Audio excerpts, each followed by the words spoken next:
Rawan kecelakaan Tribuners, kerusakan jalan di Waingitu Ambon makin parah.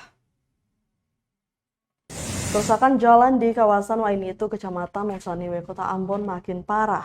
Pantauan tribunambon.com sekitar pukul 4:30 sore, di lokasi terdapat 3 lubang jalan berukuran besar dengan diameter lebih dari 50 cm dengan kedalaman lubang hingga 10 cm, Kamis 25 Mei 2023. Jalan berlubang itu berada tepat di depan tempat pengisian air bersih PDAM, Jalan Dr. Siwabesi. Para pengendara roda 2 dan roda 4 yang melintas pun tampak menghindar jalan berlubang dengan cara melawan arus. Kondisi seperti itu sangat memprihatinkan, pasalnya kerusakan jalan itu sering jadi penyebab kecelakaan.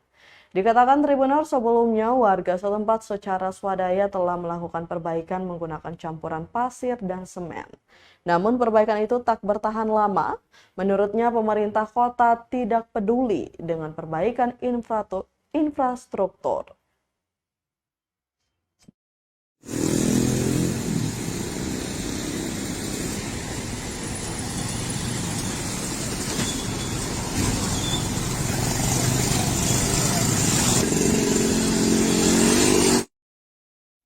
Terima kasih sudah nonton. Jangan lupa like, subscribe, dan share ya.